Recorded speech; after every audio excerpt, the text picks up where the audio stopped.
Olá, está começando o Religare Conhecimento e Religião.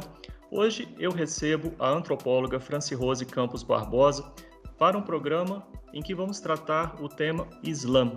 Francirose, bem-vinda ao Religare, um prazer recebê-la aqui. Obrigada, Flávio. Boa noite a todos. Espero que seja um programa muito proveitoso para todo mundo. Obrigado, Francirose. E você que nos acompanha aqui pela TV Horizonte sabe que pode nos acompanhar também através do nosso canal no YouTube. Procure por Religare Conhecimento e Religião se você ainda não for uma pessoa inscrita. Inscreva-se no canal, marque no sino para ser sempre avisado de quando um novo programa for ao ar. Nós estamos também nas plataformas de podcast, escolha o seu desenvolvedor favorito, procure por Religare Conhecimento e Religião e compartilhe o Religare com as pessoas que você considerar poderão gostar do nosso programa. Francirose, sua trajetória como antropóloga, pesquisadora sobre o Islã, né, já vai para o quê? Umas 2 décadas de pesquisa? Mais de 2 décadas. Mais de 2 décadas. Como é que é essa trajetória como antropóloga, né, pesquisadora do Islã? Então, eu comecei, na verdade, em 88, a pesquisar. Ainda sou, na verdade, pesquisadora do GRAVE. Eu sempre troco os nomes de pesquisa. O GRAVE, que é o Grupo de Antropologia Visual da USP de São Paulo. E eu estudava fotografias de família. E aí eu tive ideia de fazer um trabalho sobre as fotografias de comunidades muçulmanas, de famílias muçulmanas, porque eu já conhecia um pouco sobre o interdito do Islã com imagens. Então, a minha trajetória começa aí em 88. É a primeira vez que eu piso numa mesquita no Brasil. Sim. E você também desenvolveu trabalhos sobre o tema da performance, né? Ligado ao teatro e ao Islã. Sim, a performance, na verdade, assim, começando a estudar com imagem, o que aconteceu, Flávio?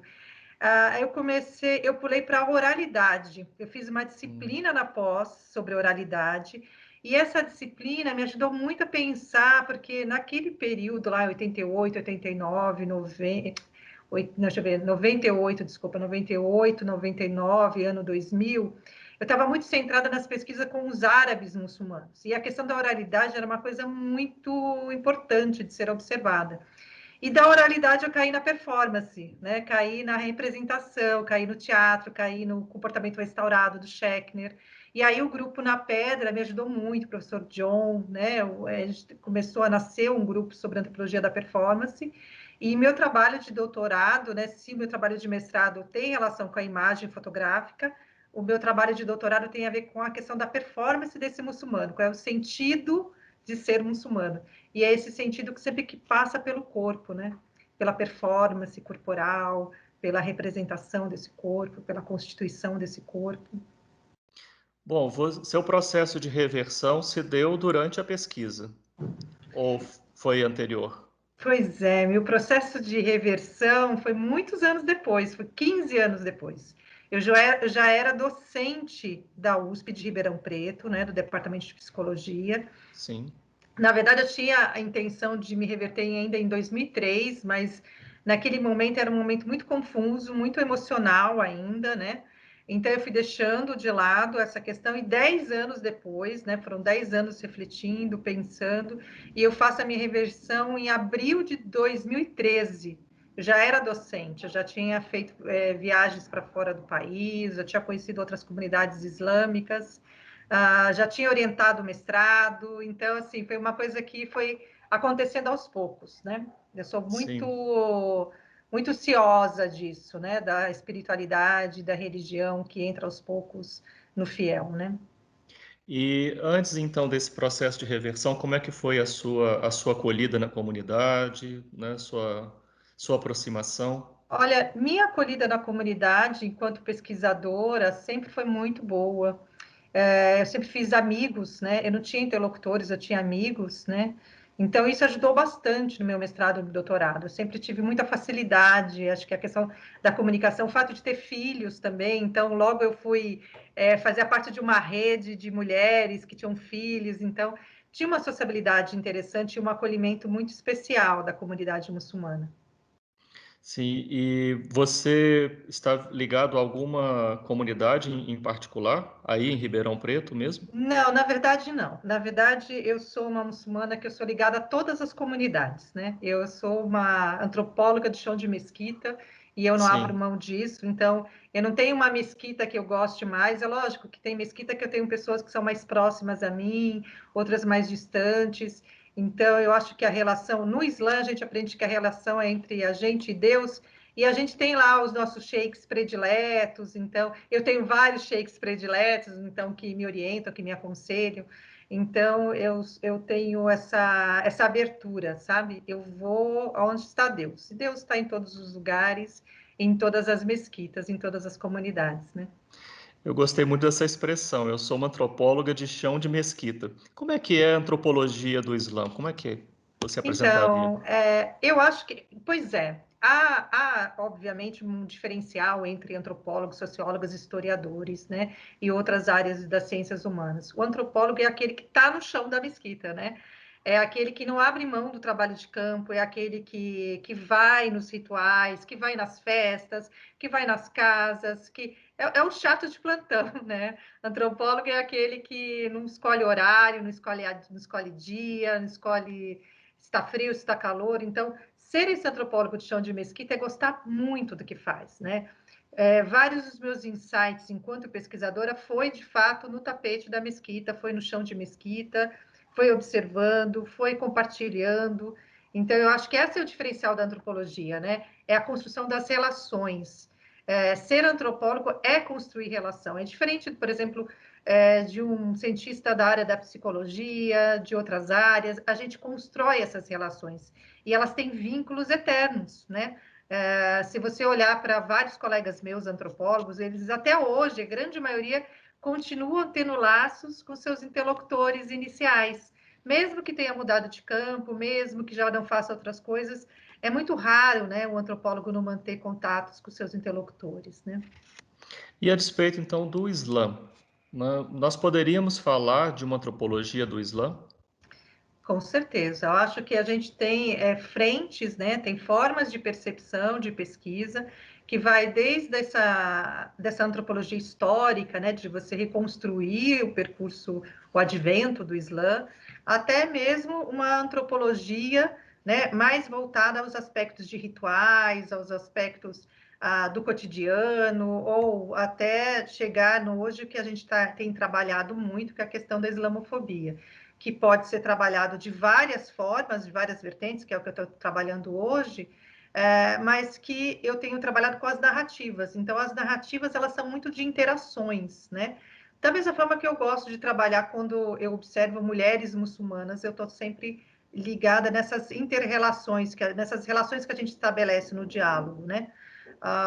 E outras áreas, obviamente, vão observar outras questões. Então, a antropologia do Islã hoje ela está muito centrada ainda bem, né, nessa etnografia, na produção etnográfica, né, do campo, né, de estar no campo, de construir relações.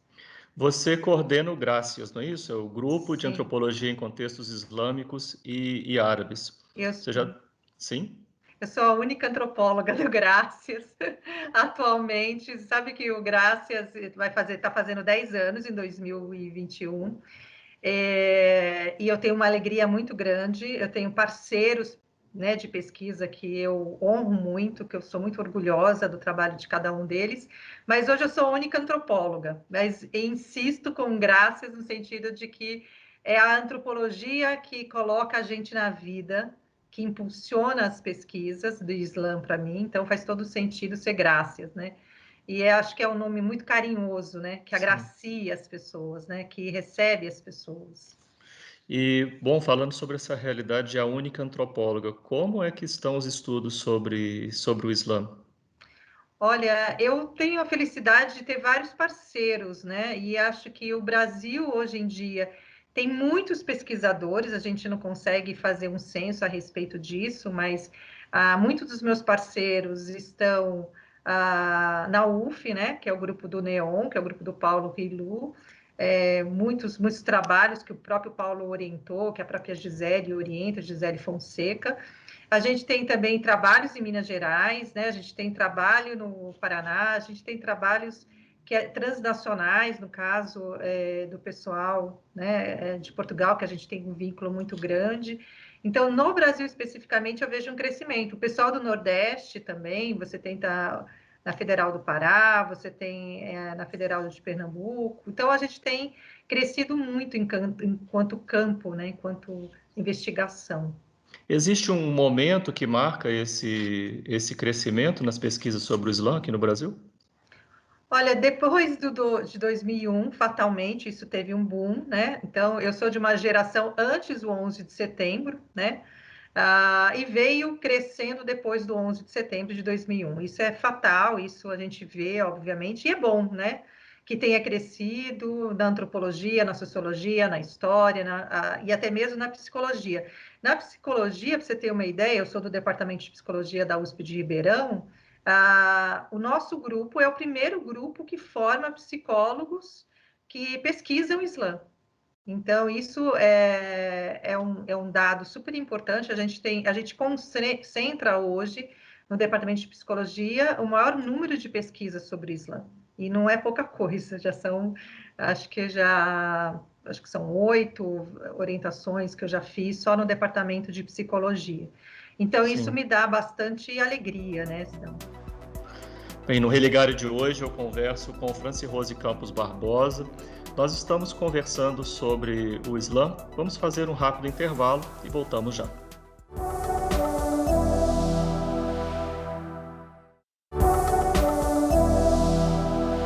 Estamos de volta com o Religare, Conhecimento e Religião. Hoje eu converso com a antropóloga Francirose Campos Barbosa. Ela é professora do Departamento de Psicologia da USP Ribeirão Preto. E, para dar continuidade à nossa conversa, Francirose, como é que a gente apresenta, né, os 5 pilares que constituem o Islã? Você pode falar um pouco sobre isso para a gente? Então, Flávio, primeiro eu queria dizer que o Islã, né, e aí eu uso um Islã com M, né, porque significa paz. Islã a tradução, né, do árabe, né, da língua árabe, significa paz. Nós temos na religião 5 pilares da prática e 5 pilares da fé. Então, para você se tornar um muçulmano, você precisa crer nesses pilares, né, da fé, e você precisa praticar os pilares da prática. Então, quais seriam os pilares da fé, né? O primeiro dele é a unicidade de Deus. Então, o muçulmano, ele crê que Deus é único, né, que você não associa nada a Deus. Por isso que na Shahada, né, quando a gente faz a Shahada, a gente diz: não há Deus senão Deus, e o profeta Muhammad é o seu mensageiro. Esse é o primeiro item. O segundo item do pilar da fé, que são 6, é acreditar nos anjos. Então, os muçulmanos acreditam no anjo Gabriel, anjo Rafael, anjo Miguel, enfim, tem toda uma constelação de anjos aí.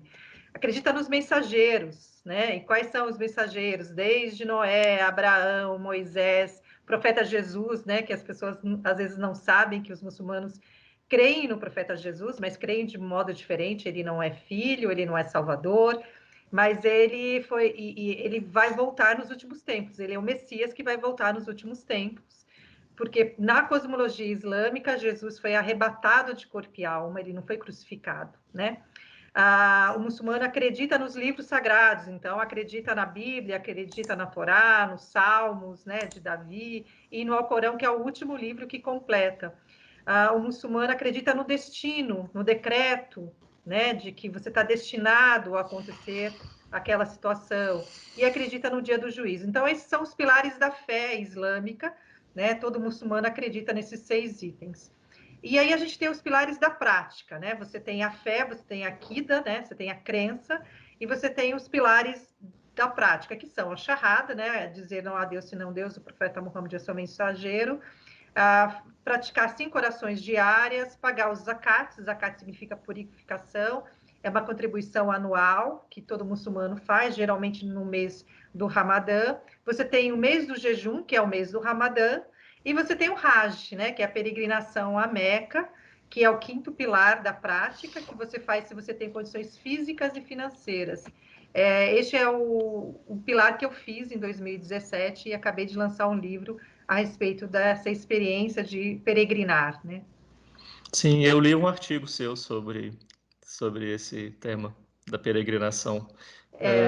Acho que quando Você eu escrevi o artigo, eu não tinha feito Raj ainda. ainda Era um não? artigo que advém da minha tese de doutorado, né? O livro que eu estou lançando, esse que eu lancei esse ano, é um livro que fala da minha experiência enquanto mulher fazendo o Raj, né?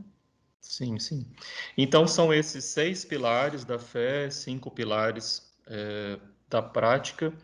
O que é que faz, Franci Rose, o Islã ser uma das duas maiores religiões do mundo, ou olhando para a história, né? O que é que contribuiu para essa difusão tão importante, tão significativa do Islã?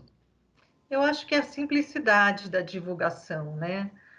O Islã ele não tem uma hierarquia institucional, né? Assim que a gente precisa seguir uma palavra, mas ele tem um código de vida, né? Que é o Alcorão. E o Alcorão, a partir do momento que você aprende esse código de vida, né? Com a própria Sunna do profeta, você mesmo é guia dos seus atos, né? Isso não significa que o muçulmano abra mão de um líder que te oriente, né? Ao contrário. Mas isso te dá uma questão que é muito importante no Islã, que é o livre-arbítrio, né? Deus dá para o ser humano o livre-arbítrio. Então, os erros, eles são seus, né?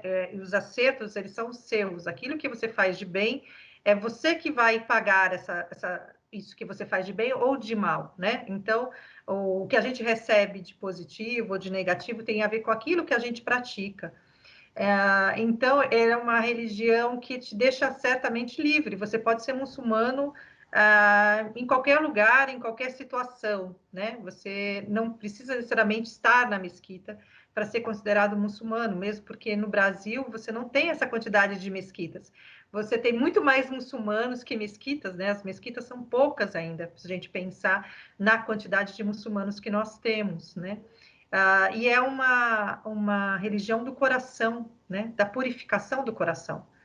Então, isso, de certa forma, acho que sensibiliza. Quando você começa a estudar, você começa a entender o que é essa sensibilização do coração, o que é o nafs, né? Que é esse ego, que é a vida.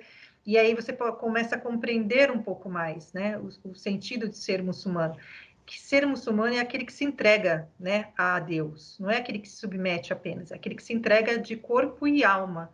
Eu falo isso na minha tese de doutorado, né? É o sentido da entrega, né? Então aí você não tem dúvida, você é como Deus diz, né? Já separou o erro, né, do acerto, né? O erro já está separado, né? Então acho que sensibiliza as pessoas, né? E eu vi crescer quando eu tive em Oxford, vi muita gente se convertendo. Tem uma coisa do intelectual, do conhecimento que é nato no Islã, né? Porque a primeira palavra, né, revelada foi Iqra, recita, leia, né, dita ao profeta Muhammad, né, que a paz seja com ele. Então, essa ideia do conhecimento é latente no muçulmano. Então, eu imagino que isso tenha contribuído muito, né, para as Você, conversões. você falou que especialmente no Brasil, né, o número de mesquitas é bem menor que o número de muçulmanos. Como é que é a situação da comunidade muçulmana no Brasil? Então, a gente tem uma concentração, obviamente, muito mais sudeste e sul, né? Mas o Islã tem crescido muito no norte e nordeste, né? E é extremamente positivo. O que não é positivo é a carência que se tem ainda de bons líderes religiosos nessas regiões, de pessoas realmente capacitadas em todas as regiões, aí que formem uma mesquita, uma mussala, que tenham conhecimento aprofundado, né? Porque eu acho que não basta apenas fazer a charrada, se converter. É preciso estudar, né? E estudar, quem domina essa linguagem são os sheiks, porque eles têm essa formação, né? E aí a necessidade que também esses sheiks, além da formação, falem a língua portuguesa, né? Porque eu acho que simplifica. Porque se algumas pessoas falam inglês, francês, por exemplo, eu posso buscar conhecimento fora do Brasil, eu posso buscar outros entendimentos, mas a pessoa que está limitada à língua portuguesa, ela de fato precisa de ter um acesso a uma pessoa mais de perto para acompanhá-la. Então, eu vejo que isso ainda é necessário, né, no Islã no Brasil, né? Sim. Há 2 temas que eu observo né, do seu trabalho, que é o tema das mulheres no Islã e o tema da islamofobia. Eu não gostaria de não falar sobre esses dois pontos, né? Vamos começar pelas mulheres no Islã. Então, as mulheres, eu falo sempre nas entrevistas, as mulheres caíram no meu colo. Na verdade, eu nunca estudei mulheres. E as mulheres, na verdade, as mulheres me escolheram, no sentido de que o tema me absorveu. Por conta do lenço, por conta das questões que tem do patriarcado, do machismo, que está presente em todos os grupos sociais, e não é diferente também em comunidades muçulmanas, né? Então, eu acabei abraçando esse debate, essa discussão, e venho estudando, venho me especializando cada vez mais nessa temática, né? Hoje em dia se fala muito de feminismo islâmico, né? E eu costumo sempre dizer, gente, eu sou uma muçulmana, não sou uma feminista islâmica, mas eu entendo as pautas dessas mulheres, né? E quero compreender cada vez mais, né? As pautas, porque isso me toca. Então, a questão das mulheres é uma questão, eu vejo muitas questões das mulheres muçulmanas, como eu vejo questões de outras mulheres, das mulheres negras, das mulheres cristãs, das mulheres sem religião, das mulheres de modo geral. Acho que a temática, para mim, ela suscita tudo isso, né? Eu gosto de pensar a questão das mulheres, as mulheres da ciência, né? Então, eu acho que são sempre uma pauta que vai passar cruza a minha vida, né? Atravessa a minha vida.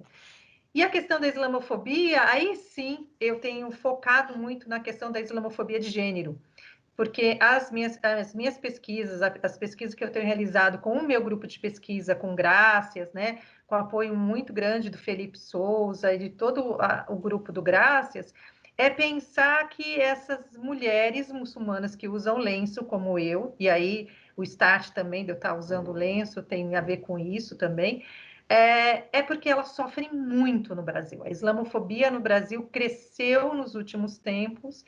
A gente já vem observando nos Estados Unidos, na Europa, de modo geral, o crescimento da islamofobia, mas desde 2015 a gente vem observando com mais cuidado, né, a islamofobia por aqui, né? E isso atinge fatalmente as mulheres que usam lenço, sabe? A questão do trabalho, a questão do pertencimento, a questão das famílias, eu tenho observado muito a intolerância familiar quando uma mulher se reverte ao Islã. A gente tem observado muito a questão do trabalho, dos estudos na rua, né? O tipo de ataques em rede social. Então, tudo isso vem me sensibilizando a pensar quais são as narrativas islamofóbicas. Até deixo aqui para quem estiver assistindo, estiver sofrendo algum ataque islamofóbico de qualquer natureza, escrevam para a gente, né? Para o islamofobia.gracias@gmail.com.